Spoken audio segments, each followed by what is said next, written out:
we are opposed around the world by a monolithic and ruthless conspiracy that relies primarily on covert means, on infiltration instead of invasion, on intimidation instead of free choice, on guerrillas by night instead of armies by day. There is little value in ensuring the survival of our nation if our traditions do not survive with it. All right, welcome to episode 96 of the Abuse Hour. It is I, your host, Coffee Long, coming to you unsupervised, unmedicated, and an unchecked threat to society. So, before we get into the latest retardation, I wanted to put a quick thing out, for anybody who's looking for it, where you can find me on the telegrams and what have you. So this trash podcast is available on Spotify under the Abuse Hour, obviously. And I think it is. There's a couple of podcasts that I saw that are like, you got to type in that exact fucking title or it ain't gonna pop up. And I've seen a few things like this, and I'm like, what the fuck is with this, man? This shiesty fucking weak sauce treatment, man. But this appears to be one of those podcasts as well where, like, you got to write it in there, the Abuse Hour, or it ain't gonna come up. I guess it's also on a bunch of other places. So far as I know, it hasn't been shit canned off of like iTunes or whatever, because I've kind of minded some of my P's and Q's. But the Telegram is, well, till recently I'd say was where it's at, because I'm just going to keep putting shit in there, and at whatever point I get shit canned off of every other platform, I'll just keep saying things on Telegram. And I've kind of, how can one say, done my best to hedge my bets, so that even if Pavel Durov opens all the books and is like, here you go, FBI, fucking whoever, have at it, go hunt down whoever you want, they're still going to come up with dead ends where my shit is concerned, hopefully. You know, I mean, like you say, man, like, anybody can find anybody eventually, but they're going to really have to fucking want it. And I can't really say that outside of petty insults and lowbrow racism, I don't really have that much to offer, man. I'm not putting out anything secret squirrel. I'm not putting out anything classified. But I do try to give a halfway decent take here, there, and the other. So, kind of looking at what's going on, man. It's like right close to election time, election day. By the time I get this out, should be only a day or two till the deal is whatever getting done. I'm not sure quite what I'm gonna do yet, man. I don't mean nothing like wacky. I'm talking about like, what I'm gonna do, because it is like, it's a way better gig than, I don't know, like the Super Bowl or the World Series. Apparently that just happened, right? Like, World Series just happened. I don't even fucking know. I don't watch that kind of shit. But, I saw one or two people going around, oh, fucking LA Dodgers, man, fucking cool. I'm like, what are you talking about? Who roots for the fucking Dodgers? And apparently they won the World Series. Good for them. Terrific. I'm sure a lot of Mexican families got a lot of parking dollars out of that particular situation. I had been in LA a few times, like, during a few different sports balling events, and that's, I don't know if it happens everywhere. I could say that it definitely happens in LA, man, where there's like neighborhoods, there are parking structures, but that shit fills up, and people will open up like their driveway or their yard, and like, hey, you could pay $100, Holmes, just park in my yard, Holmes. And like, yeah, that's terrific. That's exactly what I want to do, is park in some Mexican dude's yard. Yeah, it's pretty sweet. So I saw, a couple videos, as you'd expect. They set the whole fucking place on fire. Riots in streets, things get broken. I saw there was like a bus on fire. There was some Mexican in a Dodgers jersey that blew up his fucking hand. Holy hell, dude. And I mean, all that shit they tell you about don't fuck around with fireworks, man. Like, don't let kids play with this shit. Because, like, the actual firework itself, like, it doesn't pack that much ass, right? There's not that much, not that much horsepower behind this thing. But it's when you close it up, right? Just like a pipe bomb, dude. Like, it's not the stuff that's like super, super volatile. It's the fact that you've got it enclosed and now you light it off, and that's what, bam, like makes it fucking go the way it does. So this fucking guy blew his fucking hand up, and he's got like, if you ever seen anybody with a blown up hand before, man, I don't know, there's some rough looking shit that people could do to each other, but I mean, a blown up hand, it has a look all its own. And it's like this raggedy, fucked up, burgered out looking thing, and like the fingers are floppy and there's blood dripping, and you're like, God damn. Oh, I speaking of, Halloween caliber gore, I saw a Telegram post where there were like 3 American dudes that got smoked in Ukraine.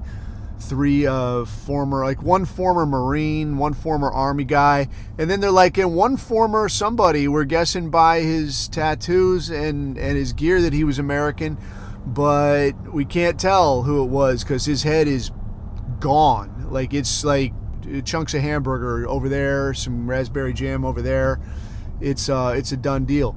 And that's like, it's weird looking at somebody without a head, but it's not, to me, not as fucked up as a blown up hand. A blown up hand is like, and you're not even dead. You're like, ah, shit.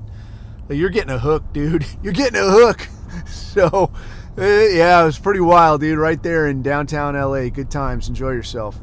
Other stuff, man. Other stuff I wanted to hit on today. I wanted to do a little more ranting and raving. Obviously, some good racist content. Try to get back to my roots, right? Maybe a couple thoughts on this election. And what else? Oh, I wanted to talk about this one podcast that I listened to, and it was, I think I had planned to talk about it before, but I hadn't gotten to it yet. And man, you know how it gets. But this was a deal that Ambrose had sent me, and Ambrose, if you didn't know him, he's like one of the big wheels in the movement, man. Like the guy that knows people that knows people. Like, this is the guy, right? So this guy had sent me a short video of a podcast. It's this dude, it's these 2 guys, right? It's the Danny Jones podcast, and this guy has on, like, I've listened to a couple of them, and I mean, a lot of it, I almost gotta feel like this is just a time suck, dude. This is just, I don't know, I don't want to call it like total opposition, but I mean, there's a lot of time suckery in here where, you're like, you listen to something and maybe it's true or half true. And I listened to part of one this morning, dude. It had just popped on while I was listening to that dude, Ben Bankus. He's definitely, I mean, this dude's our guy. This guy's a fucking riot, but this guy's a comedian, and he's like reaching for like straight offensive content. Like, I couldn't believe what I was fucking hearing. Like, this dude's, he's up there and he's talking about, like, I guess he's originally from Canada, which reasonably is enough to turn almost anybody racist, because that fucking place, dude. And Leafs, bro, I love you, man. Good God almighty, dude. What the communists are doing to that place, dude. I mean, it is fucked up. I've worked, and I've mentioned before, dude, I worked on both coasts in Canada. And the West Coast, dude, I flew into Vancouver, and it was, the airport is actually pretty nice. But if you've ever been to an airport terminal in Asia, like, it's exactly like this. Like, Asian motherfuckers have no sense of, spatial relationships. They just run right the fuck into you. They'll stop. They'll just like, boom, just like run right into you and bounce off like fucking bumper cars. They don't give a shit. They don't have proper luggage. A lot of them will do it, and you can fuck off if you're going to call this shit like, oh, that's a stereotype. It's a fucking fact, dude. I've seen this over the course of decades. They do this shit. They won't buy luggage, man. Right? I mean, I know luggage can be spendy, but like, you can go to fucking TJ Maxx or whatever, and they got cheap shit in there. Get yourself a suitcase, right? They won't do it, dude. They'll put their shit in a cardboard box and tape that shit up, and then take it to the airport. And they're like, oh, why do I give a fuck? I put on the little fucking thing, and then you put it on the airplane, and all their shit will come off there, all wrapped up in twine and fucking plastic, shit falling out of it, fucking cardboard box. You're like, God damn, dude. So this was fucking Vancouver, dude, and it was brimming with Chinese. And even the people who live there, like, you think you're freaked the fuck out. People that I talked to that live there were like, yeah, these motherfuckers, dude. They're talking about, they come over there and like a rich dude will send like they call it idiot son syndrome. He'll send his idiot son over there, like buy a place and like go take care of the house that I've basically like bought a giant monster fuck off house so that so they can hide money from the Chinese government. Like, yeah, some fucking communist you are, right? But they'll buy these monster fucking houses, these expensive cars, and then their idiot fuck sons will go over there and like crash their car, throw blowout parties at the house, have strippers back to the pad and the whole fucking thing. So it's like, how much money are you really saving here? I don't fucking know. But that was the West Coast, the Vancouver tip. And then on the East Coast, I've actually spent more time there in Toronto. Dude, what in the French fried fuck is going on with this city, man? Like, it's done up like what you expect, some kind of leftist walking city to be, like what you had in mind, right? Like, shit is close. There's lots of restaurants, little kitschy fucking places to eat. I'll tell you, the fucking Canadians with this poutine shit. And if you don't know what that is, it's some kind of like chili fries type product. And this is some fucking, I've seen a lot of nasty fucking food in the places that I've been. And there's a lot of shit like the Afghanistan fried triangle, man. Fuck that. You can have that. I don't know what you put in there. That's nasty shit. But this Canadian shit, this poutine shit, fucking hell, man. That is not fucking food. That is like some leftover shit that you like put in front of a horse or something. Like, here, eat this and then carry me to the next town so I can rob the saloon or whatever the fuck you're going to do, because it's fucking nasty, dude. Anyway, this place, man, fucking brimming, spilling over the top with Indian motherfuckers, man. And what else can you say about that? Like, we've all seen the type, right? Like, good Christ, it smells in here. But I don't know. It's not a good scene, and there's not that many people. There's not that many people in Canada. And for as many of these cats as they're trucking in, there's entire neighborhoods that I saw that were like, yeah, all the street signs here, like all the fucking establishments are in Hindi. Other places it was all in Chinese. You're like, God damn, dude. Like, what is this place going to look like in 10 years? It's going to look like what these people fled from. And it's all because of people that you say, oh, you see stupid white people, and the Canadian people are just, they're so fucking nice. Everything is sorry. Like, you could punch one of them straight in the fucking teeth. And they'll be like, oh, sorry I got in your way. And like, yeah, okay. Yeah, no big deal. It's just how they get down, but they have pretty much forked over that country. But anyway, I fucking considerably digress. And this dude, Ben Bankus, I guess, is a Canadian dude. And this dude, like, he has apparently had it up to fucking here. And this guy's talking about, yeah, he's fucking Chinaman. You've seen him around. He's talking about, like, you're gonna vote for the Trump. I don't like the Trump. He a bad guy. I like the Trump. You vote Donald Trump. It's bizarre, dude.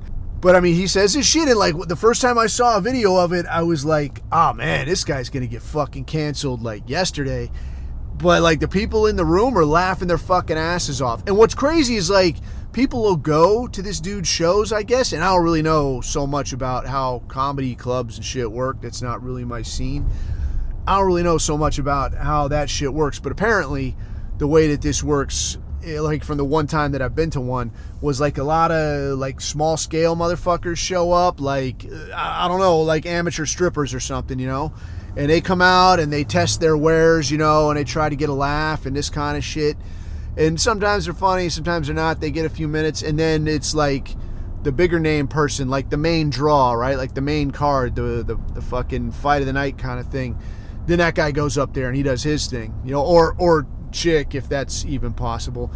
Although somebody did post in the chat, this one woman that was actually funny, and I've seen a few clips of her go around, and I'm like, holy shit, she's actually fucking funny, because she's very obviously one of our guy type thing, But this dude Ben Bankus, I'm listening to this guy's podcast, and he's talking about it. Honestly, his podcast ain't that great. It's it's probably better than this, as is most things, but he's talking about just places he's been, people he's met, this kind of thing. And he just kind of talks like a regular person because he's not offering you, he's not offering you rehearsed material. I'm not handing the shit out for free, right?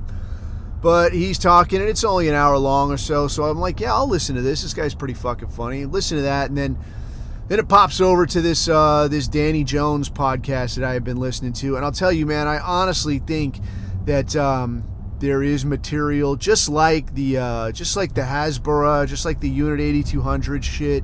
I honestly think that there's stuff out there that is designed to do nothing other than just suck you down a rabbit hole, kill your afternoon, cloud some of your thoughts, muddy the waters a little bit, and then just spit you back out and get you the fuck down the road. Because having listened to a couple of these Danny Jones podcasts, some of them, they'll have like a few minutes of some interesting content, but it's like 2 hours and change, this shit. A lot of them. And I'm like, dude, I'm not giving you fucking 2 hours, dude. I can't even think of a movie that I want to sit still for that's like 2.5 hours, man. Like, I ain't watching Gone with the fucking Wind every day. It ain't happening.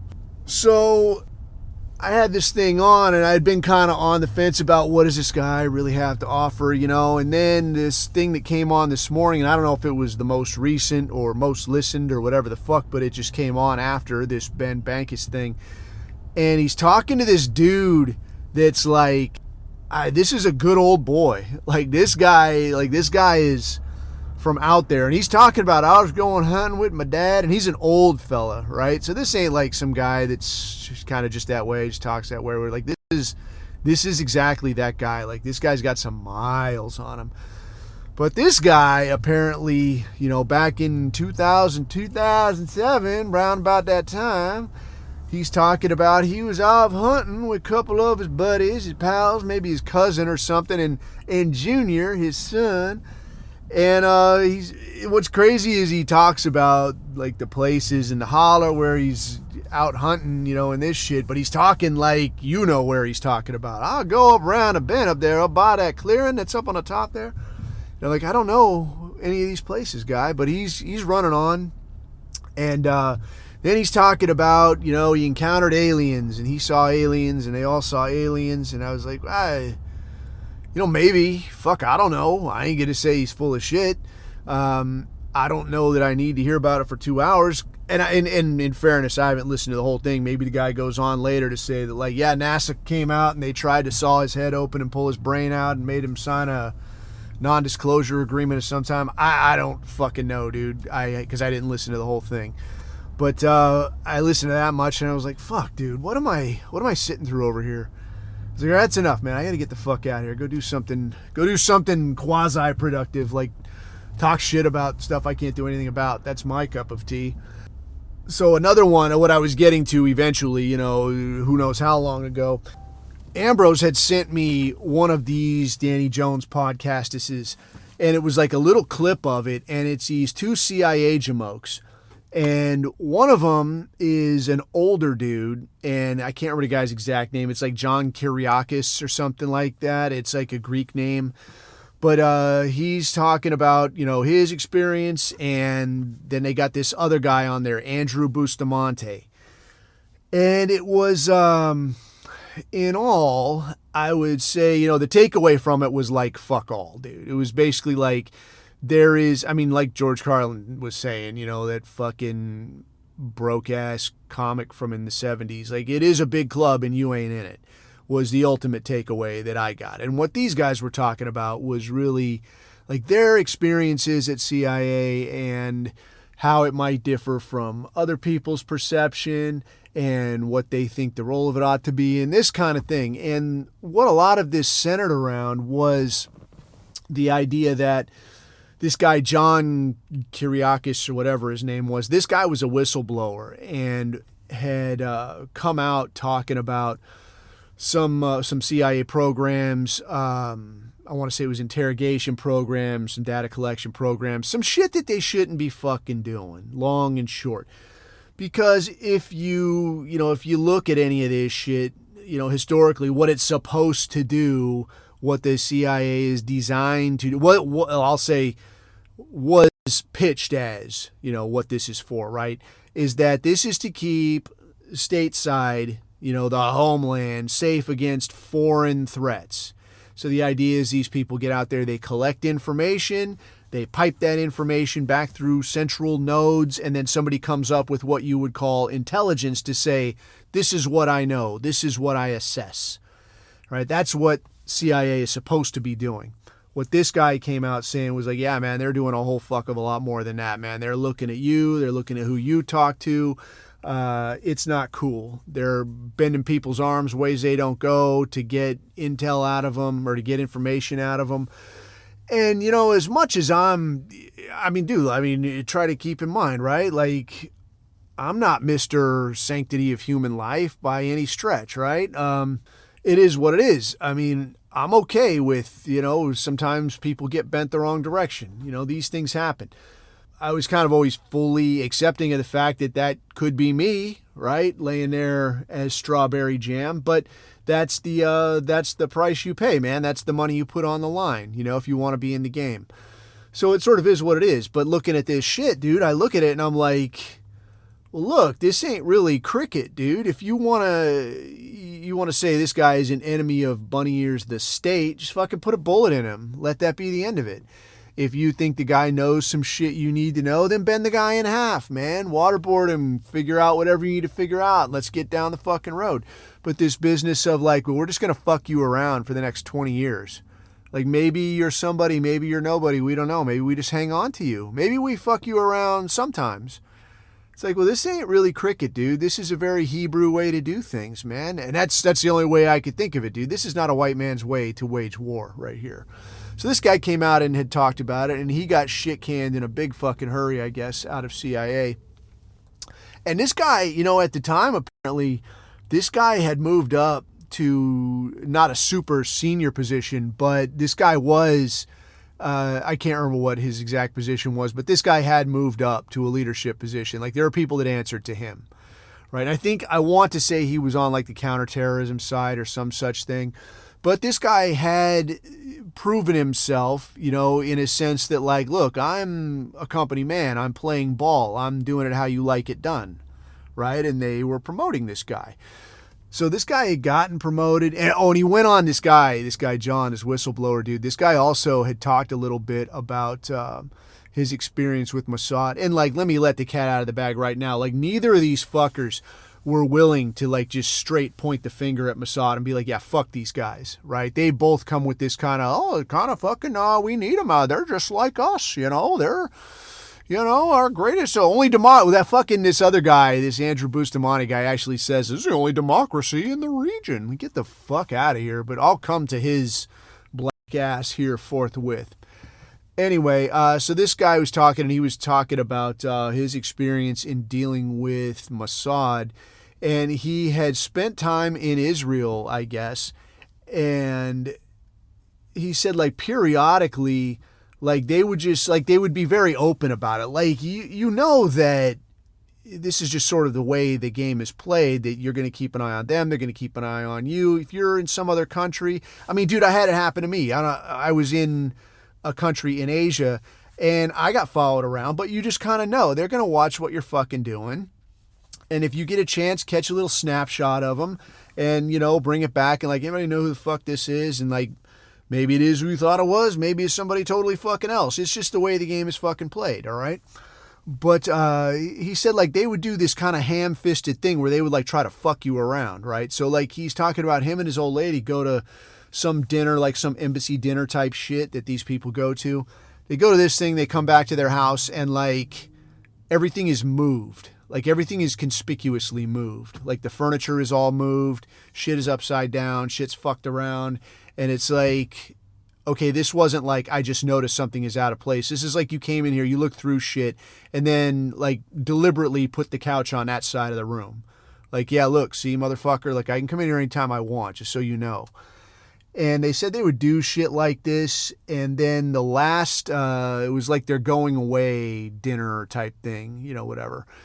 He said they go to this thing, the going away dinner, and then they came back to their house. And I don't know, I guess it would be, I'm guessing a few weeks or something before they actually left because their shit wasn't in boxes and they still have a house to go back to. So I'm guessing it's not that day or whatever, but they come back to their house.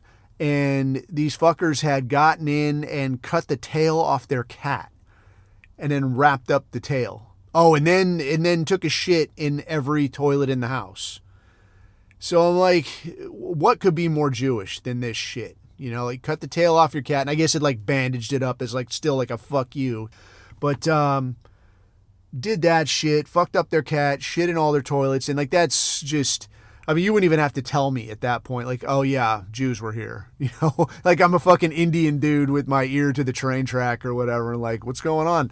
Me here, I'm Jew. Me have them shit on my ear. Me know what they do, you know? So this guy was even saying, though, like, you know, this is a country that we pay billions of dollars to, but these people are like, they're extremely hostile to us, man. So, you know, it's a hostile world out there, is, you know, how this guy is talking about it. But it was weird. It was like the programming just wouldn't break to say, like, man, fuck these people. These people ain't our fucking friends. You know, it was weird. He wouldn't do it. But where they did kind of start getting into it was when they start talking about, like, should this guy or should he not have been a whistleblower? And this dude, Andrew Bustamante, this fucking guy, if you've seen any of this kind of YouTube shit go around, or if you look at any social media where anything CIA might come up, like this guy had been on Sean Ryan, I think, and he's been on a couple things, and he's got like his own little racket. And I think it's called like Everyday Spy or some shit like that. And I haven't really looked at it because I don't put a whole fuck of a lot of stock into what this guy says. But this guy's deal was that, well, if you've seen him, you know who he was, because he's got like, he's kind of, I don't want to say lean, I'll say thin. You know, like a guy who lifts would say skinny, like he's a skinny bitch. Right, but he's got this big fucking goofball afro, and he's not like a proper Negro. He's 56%, dude, is what. So with his name Bustamante, I can't tell, you know, maybe he's Dominican, like black Dominican or something, but he's definitely on the Negro spectrum somewhere there, you know. But he's got this big fucking afro. And, you know, you could say, maybe you'd say like the guy is just a dark Hispanic or something, but the way that this dude talks, man, the way this guy fucking talks, like you can tell he's a little bit smart, but this guy has got that confidence thing. That confidence thing, I think, that only comes with being absolutely certain that no one is ever going to tell you you're wrong. So this guy, right, apparently was at CIA for 7 years and then left. I don't know why, and I haven't taken time to look into why he left or under what circumstances. I guess married some woman that he met while he was there. So I'm guessing that maybe she stayed on or stayed on a little longer, or maybe they made the decision to leave together because people don't like mud sharks even in the intel world. I don't know. But, and I mean, he could be married to a black chick. I don't fucking know what his old lady looks like. But what I do know is, bottom line, this guy was there for 7 years, has a huge fucking afro, and this guy has a fucking opinion about everything. Like, this motherfucker, you ain't telling him shit. So I'm listening to this guy talk, and this dude that he's talking to, this John guy, this guy, you know, he talks like an intelligent person should talk. He chooses his words, he's thinking it out, and he's like, look, I'm not trying to say this, and I mean to say that, and it might sound like this, but what I'm trying to communicate is this. And he's picking his words. He's trying to communicate very clearly what he wants you to understand. This fucking guy, though, is like, oh, that's bull. That's fucking crazy, bro. What's wrong with you? You know, you just shot your career in the foot. You know, I mean, would you say it's worth it? You know, I mean, just talks like a fucking uppity leftist woman. It's fucking crazy. So when I look at it, and here's why I kind of lean so hard on how long this guy wasn't there. Because at 7 years, you know, if you've done whatever you're doing, right? And I don't you, like the royal you, even if you've only ever been in like high school, right? Look at how far it is from freshman year to senior year and how much you change, right? Your view of everything changes so much just over the course of your time in high school. If you spend time in college, think of how much shit changes between like the day you get there and like this is a big crazy fucking place and maybe the day you leave. Or even if you're still at college, like the difference between the day you got there and where you are now, even if it's only 2-3 years, right? but you've changed a lot in terms of like, how do I navigate this town? What neighborhood should I stay away from? Where are the good restaurants? Where's the good coffee? Where's the good bars? Where's the hot girls? What's this place really about, man? Like, I got mud sucked on taking early classes. I should have not done that shit. Get your classes in the afternoon, right? Planning out your schedule. All this shit that you're going to figure out in just a couple of years. But if you look at something like high school or college, man, this is a very canned, very simple experience. It ain't simple when you're young and you don't know how these things work, so I ain't trying to insult you at all right? But in all, and in comparison to a lot of things, this is a very simple experience, all right? These people want money. They got a system that they'll pump you through. A lot of the way they present shit to you is very standardized. The testing is very standardized. It's usually pretty clear what you got to do to get through this place in one piece, all right? So it's pretty fucking simple. And yet, over the course, of say sometime in high school to sometime in college. Dude, that's a huge fucking change. There's a whole lot to get through. But now once you leave there, right, you leave all that shit behind and you start at a job, now shit can be very, very subjective. Where like a good job in this person's eyes might be a shit job in that person's eyes. Or the important thing today is not the important thing tomorrow. Or how your responsibilities might change over a course of time. So a monster time frame in high school is not it's like, that's not that much in work, man. Like you could work 5, 6, 7, 8, 9, 10 years. And like, you're just getting to where like, yeah, I understand everything that could go on here. I know the ins and outs. I've seen the wazoo shit. I've seen the monotonous shit. I've seen it at the sled dog level. I've seen it at the shot caller level. I know what the fuck goes on here. And when you see something fucked up, you even have enough experience at that point to say like, well, yeah, this is pretty fucked up, but it might have had to happen this way because X, Y, Z. And that takes, dude, in my experience where I was, that takes like a good 10 years before you're even ready to start looking at like, okay, why do things happen here the way they do? Because before that, like, you don't even really know what the fuck is happening. It's going to take a good 2, 3, 4 years before you could even say like, all right, I understand why things happen this way. Some shit's starting to make sense. Before that, one way to do things. You only know one way to fucking dig this ditch. And that's what you run with. But now, I listen to this thing and I've got this motherfucker that's at like 7 years out here like ball breaking on this dude over some shit he wasn't even involved in. But what was a trip? It's like, this guy's talking about his decision to be a whistleblower and to say like, hey, there's some fucked up shit going on around here and I need to speak up about it. All right, cool. You can think what you want about that. Like, oh, it wasn't that big of a deal to me, or I didn't give a shit, or I thought it was pretty cool or whatever. But the way the guy's talking about it, like, you have to fucking respect it. Like, you kind of got to say like, oh, I can see your point, man. All right. Whether I agree with it or not. Yeah, I can see what you're aiming at here. But now you got soul brother like no other over here. And this guy like, no, this is fucking bullshit. No, you don't do that, man. That's like, that's un-American, man.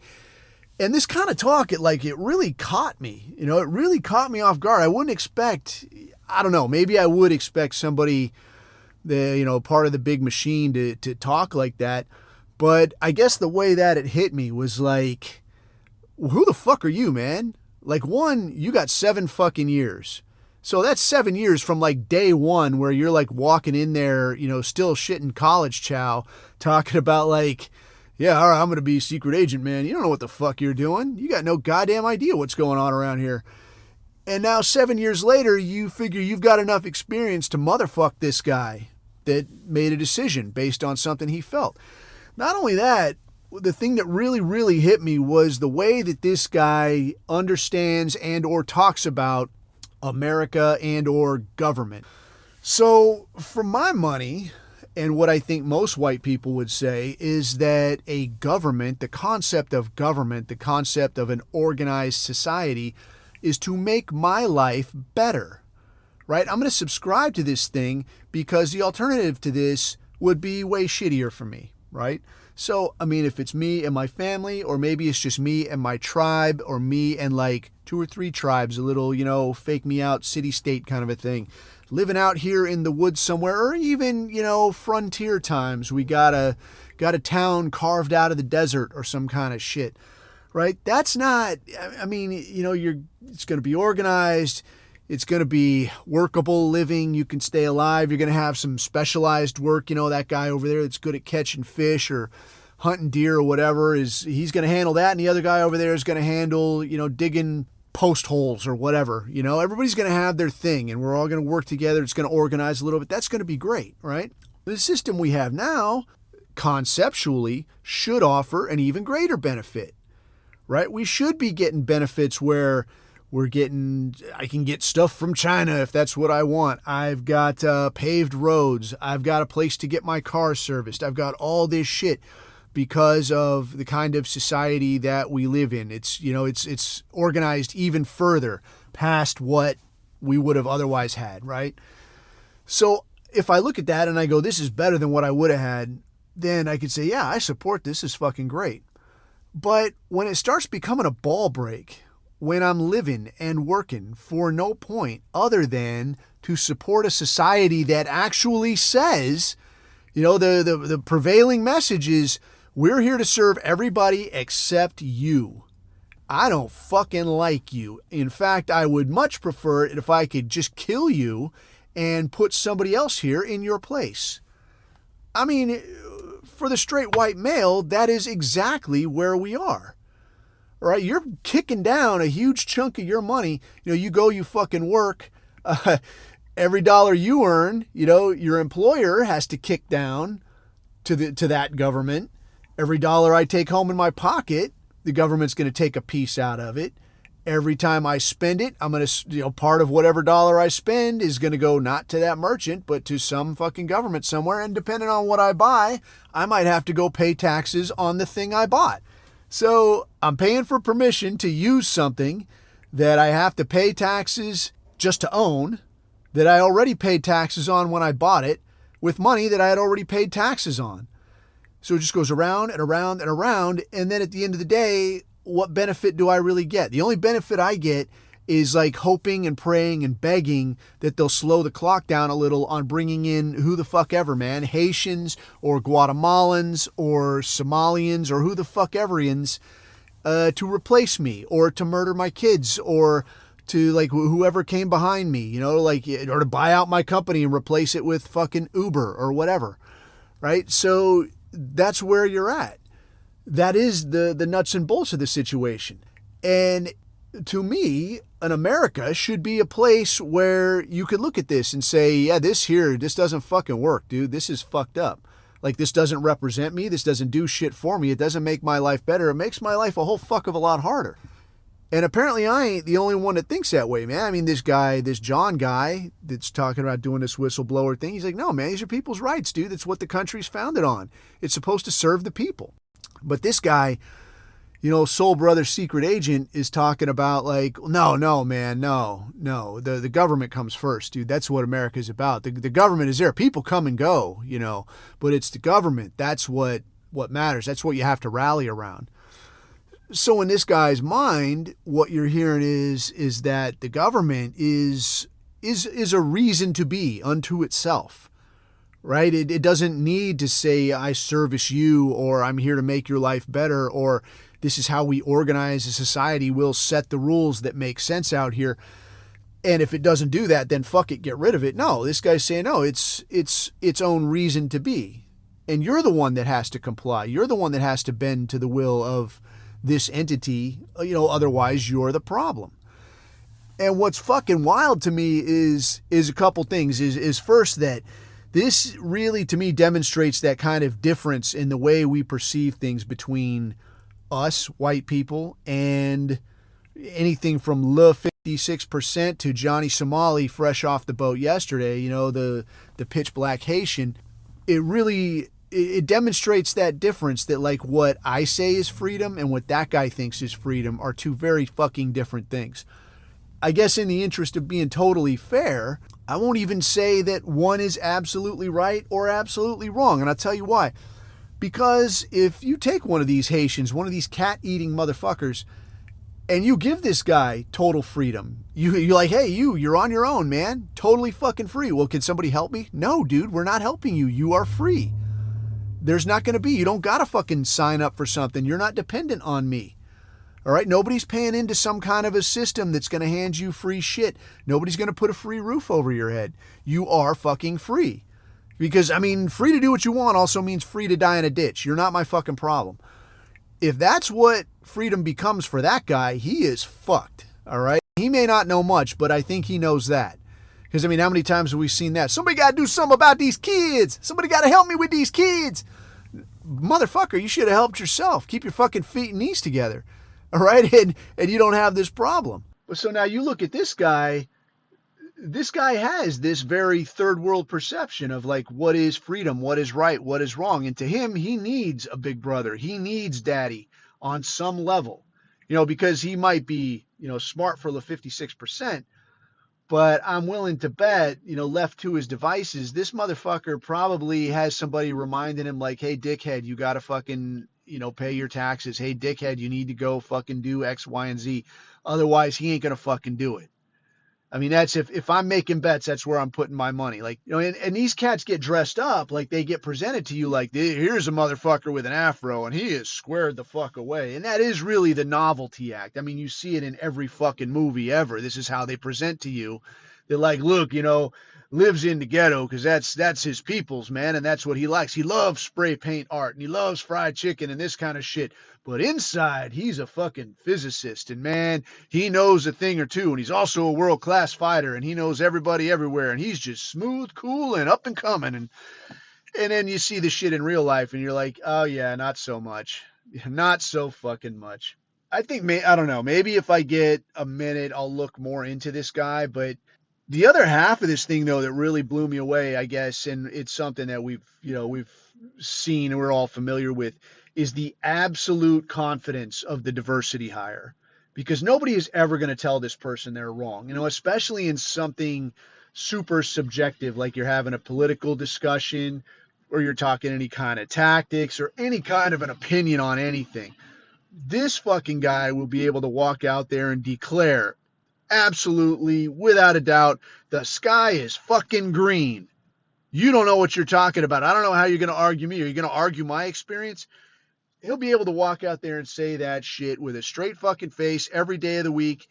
And everybody will bend over backwards and sideways to be like, well, some days, depending on the weather and the clouds and reflection off the ocean, the sky could appear kind of green. He's got a good point. He's not wrong. They'll find a way to make the guy right. But what we end up with then is long and short, like your reality gets dictated to you by motherfuckers who don't see the world the same way you do. They don't understand freedom the way you understand it. They don't understand anything the way you understand it. And I ain't even having to say that they're bunny ears wrong. What I will say, though, is when you insist on living in a society built by people like me, for people like me, and then you want to come to me and say, like, oh, no, your perception is wrong. I mean, there shouldn't even be a discussion. It should be like more like wherever my ancestors came from, it was all fucked up. But I see how you guys are doing things, and I want a part of it, and I'll just see things however you see them. And the things I don't understand, I'll just take for granted. So when we say, yeah, you want absolute freedom, be careful, Tyrone. You probably don't want absolute freedom. And what you're asking for is kind of a little hand-holding. That's what you're actually needing. Don't fucking argue with me. Don't tell me like, nah, you ain't no shit. I obviously do know shit because look where you want to fucking live. I mean, because how many times we got to see, like, the greatest marker of success in the black community is not having to live in the black community, right? If you can escape, you've definitely made it. Because nobody fucking, starts making six figures and then immediately moves into some broke-ass fucking housing project so they could be with their own people. They don't fucking do it. They want to live next to you. Even if it means getting looked at sideways a little bit, they'll still take that over living next to people that look like them. And I don't know, maybe I'll take a look at some other stuff and get some more thoughts on this guy. I'd like to know why he ended up not working at CIA after only 7 years, because I know that ain't an easy process to go through, and you finally get your fucking foot in the door, and now only 7 years in is like, well, what, did you get offered a better fucking deal? I mean, as a diversity hire, I know you were fucking front and center for promotion, so don't come to me with I wasn't making enough money. So I don't know. I'm interested to hear, like, what's the story, guy? Sing me a song, dance me a dance. But I digress. The thing I wanted to hit on this week, and I guess you could call this the I don't know, the weekly, however often I get this done, the admonition for the episode, my yelling at you, harping at you to be a kind of a way. I listened to a short talk yesterday by the wife of Sam Malia, and if you don't know who that was, this was a guy that a couple years ago now got arrested and sentenced. He got found guilty and sentenced 2 years. 2 years. What do they call it? I can't remember what they call it in England. 2 years confinement, 2 years custody, whatever it is. Got sentenced to 2 years for putting up fucking stickers. For putting up stickers and for I don't know, how can you say, like, designing and distributing templates for people that they could print their own stickers and put them up. So this guy got arrested for this shit and sentenced to 2 years. And the way this shit kind of came down was his wife is talking about it, and I can't remember his wife's name, so, sorry, Mrs. Malia, what do you want? But his wife's talking about it. She's talking about initially they came at them with like legit terrorism charges. So mind you, this is in, Cuck Island, where, grooming 13-year-old girls is like, well, why don't we just waive that? Because she was probably a little bit into it. And, if we prosecute, the Pakistani club over here, then we might have to prosecute her for prostitution, right? And nobody wants that. So let's just pretend it never happened. Okay, let's do that. So thousands and thousands of white British girls, getting raped, getting groomed, some getting killed, one getting chopped up and put into kebab meat. No shit. That shit is not quite the priority. But the way that, Mrs. Malia puts it is, well, hey, maybe that stuff's not a problem now. I guess all those other problems must be solved, seeing as you've got time to come after my husband with terrorism charges for fucking stickers. And the way she's describing it is that, like, a lot of this is like, it was part of the 100 handers thing. I don't know if you've seen that, but it was like a sticker thing, primarily in UK. And it was a lot like the "it's okay to be white" thing. White people built this society, this kind of thing. Just pro-white messaging, good stuff. And they came to this guy with terrorism charges, talking about what you're doing is designed to incite racial hatred and to incite violence and this sort of thing. So they came at this guy, and she's saying that while they did eventually drop the terrorism charge, that it was the terrorism charge that got them the search warrant that allowed them to find all of this other stuff that they ended up trying to charge him with, right? Like, you would have not found, all of the templates or original designs or, stacks of the stuff at the house. All you would have is something on a lamppost. Where, like, yeah, it's okay to be white. And, like, who put this here? Maybe they go back through that UK video shit and they take the time to track him all the way back to his flat and say, hey, it's going to be you. So she's talking through this whole thing, and she's talking through the trial and such. And she's saying that, this is what they ultimately came with, was distributing material designed to incite racial hatred, and that the judge was kind of fucking around, joking around the whole time, like, this is kind of a fucking farce. That the prosecutors, their attitude was like, yeah, we don't really expect to get convicted on this, we don't expect a conviction. It was more like, we just want to give everybody like a watch your fucking step. You don't want to have to go through this, even though you'll get off on these charges, you don't want this, right? So watch your fucking step. But they're doing this thing, and this fucking jury comes back with guilty. And everybody was fucking surprised. Judge was surprised. Prosecutors were surprised. Everybody's fucking surprised. They go back in there for sentencing. The judge apparently got his nuts worked a little bit. He went ahead and said a few words about, now in an unprecedented time of anti-Semitism, throughout the UK, this is an especially dangerous proposition and this kind of shit. So handed the guy 2 years. And now I guess the guy has been since released, but I think he's on what they call license, released on license, which I am understanding, and Cook Island natives help me out. But as I understand it, is like, you're like on parole, like you watch your fucking step, like we'll snatch you right back in here. And apparently he's not permitted to talk about this whole situation while he's on license. So The thing that, well, one, it's obviously bullshit, right? Like you know, you can go around setting fire to things, raping people, assaulting people, and that can be chalked up to like, oh, they're just frustrated youths. They don't know any better. They're African, whatever the fuck. They think it's normal, right? They think it's normal to rape people. You don't fucking think that's normal, dude. Been to a lot of places. Nobody nowhere thinks that raping people is normal. Okay. So that's obviously bullshit. You know, the whole thing is bullshit. But the thing that really stuck with me on this was when she's talking about, you know, because she had a little message, like she says, I want to say this to the judge. And will he ever hear it? I don't fucking know. It doesn't matter. After what this woman and her family's been through, I think she could stand there and say whatever the fuck she wants to. Nobody's going to poo poo what she's got to put out.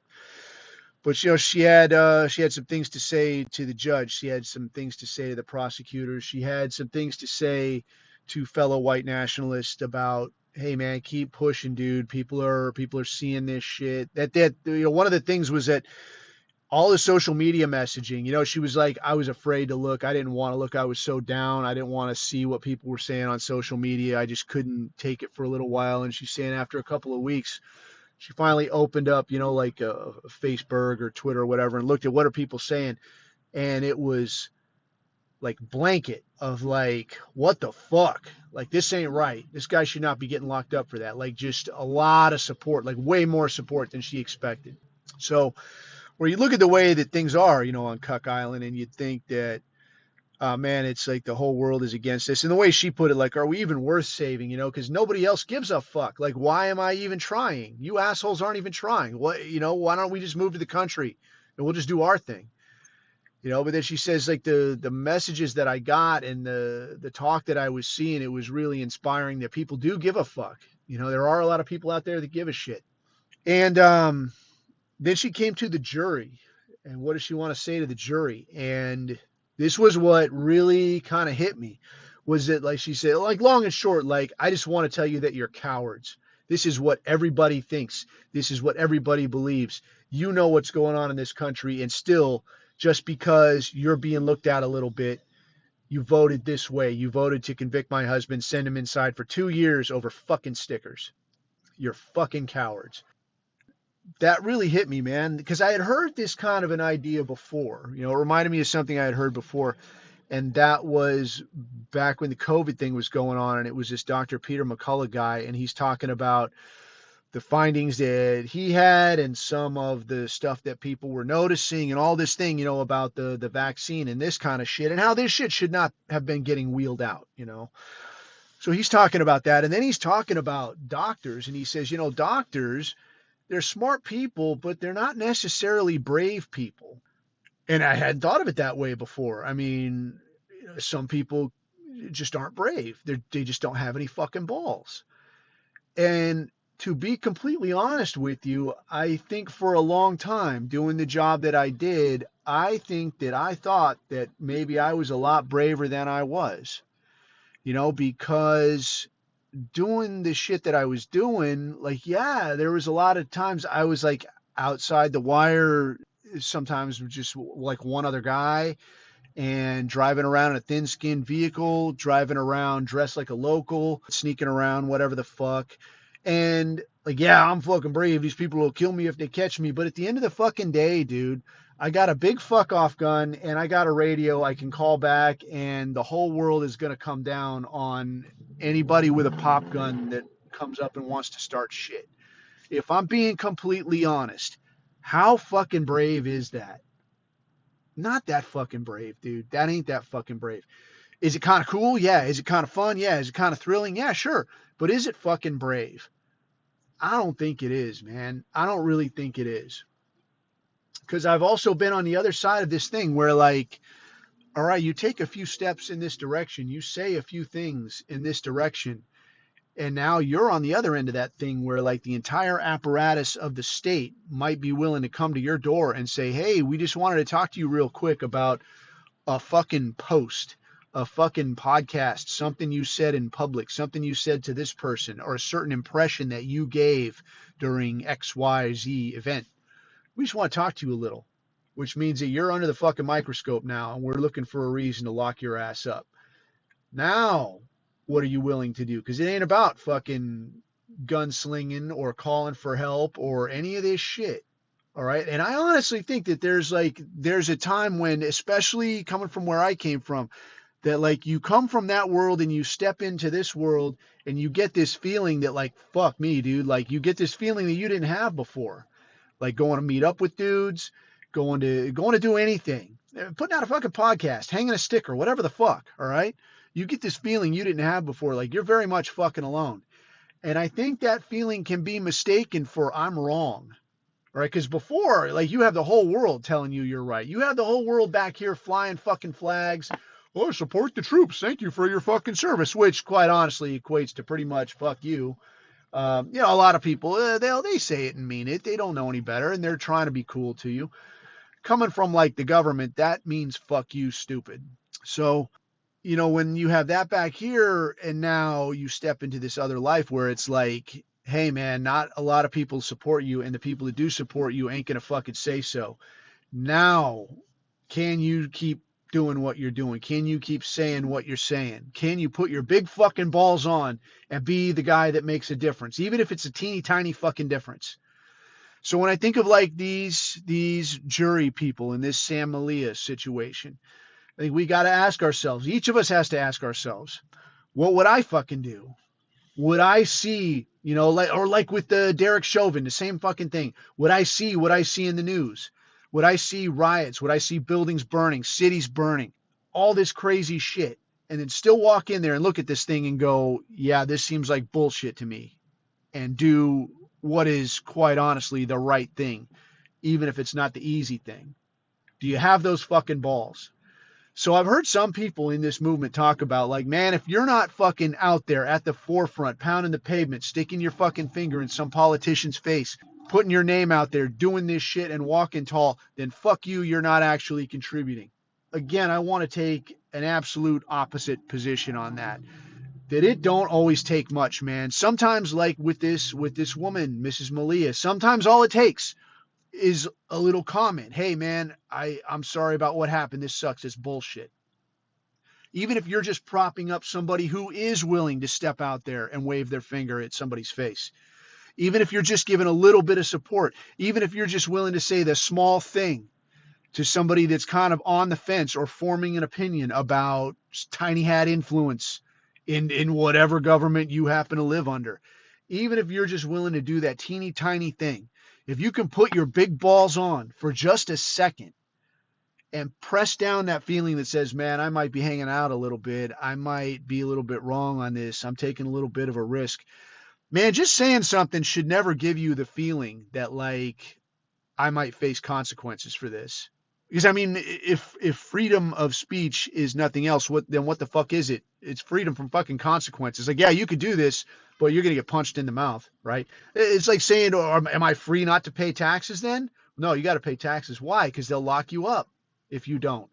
So are you free not to do it? No, you got to fucking do it because there will be consequences. Same fucking thing. If you're not free to say something, if you're not free to state the fucking obvious, then are you really free? If there's going to be fucking consequences, long-term, life-altering consequences. No, you're fucking not. So in that sense, I don't think it's much of a stretch to say, hey, this is pretty fucked up. So with that, I wanted to leave you with just this, how can I say, this rant, this fucking directive, this fucking admonition. Put your big balls on at some point this week. Tell a motherfucker something. Do one thing.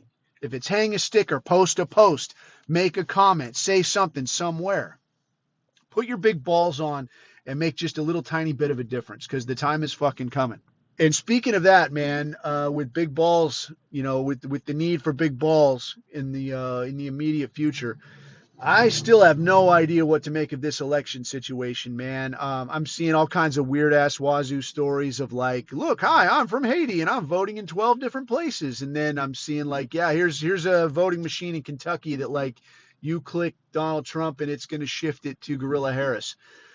I still kind of think that like it don't much matter. I think Gorilla Harris getting in is just going to make it all wind down faster. I think Trump getting in, people will be fucking stoked for like a few weeks. But just like Obama, it'll be like, hey, I voted for hope and change. And where the fuck's my hope and change? Like, yeah, go fuck yourself. That's where it is. So I don't know. We'll see how it goes. Dude, I got to tell you, man, I don't mean to stretch this shit out too far, but I got to tell you, some of the loudest clucking I have heard has been about this abortion bullshit. Got into it with this leftard, man, and I heard the whole I asked for it. I said, look, man, I'll hear your fucking position. Tell me why this is more important than anything.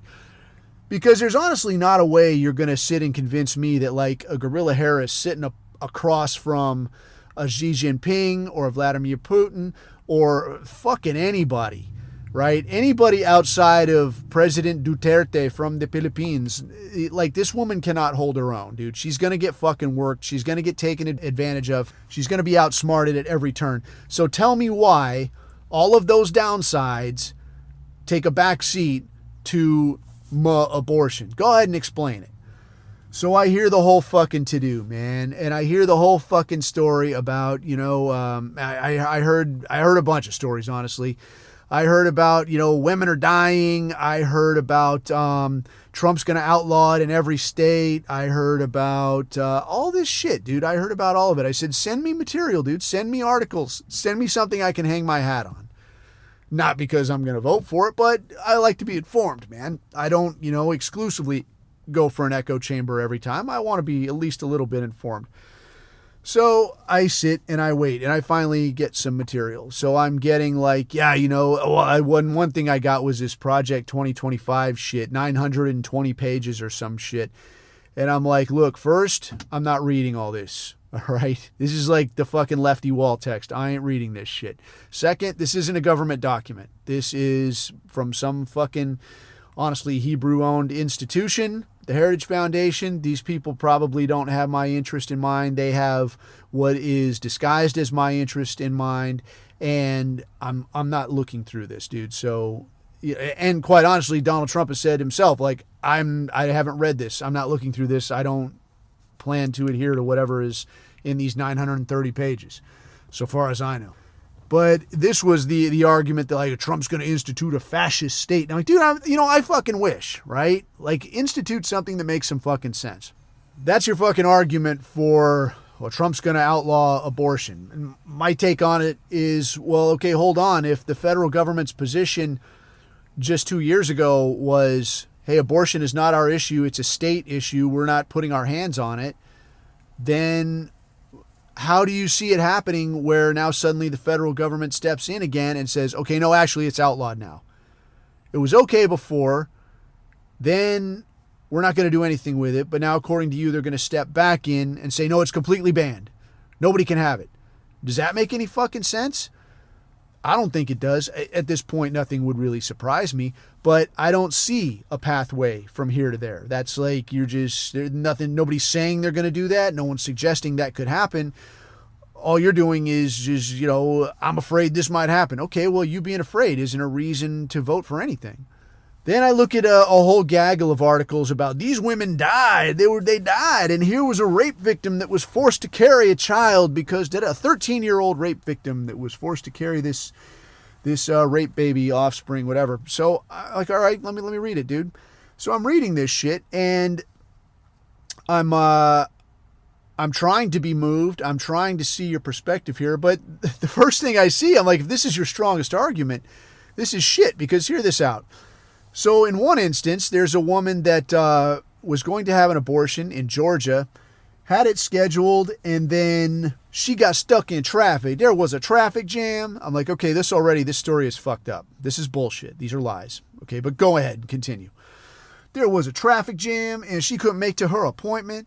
So after that, it was too late. They wouldn't do the abortion. So what you're telling me is, like, you didn't show up to your appointment, and then you didn't reschedule. So then what?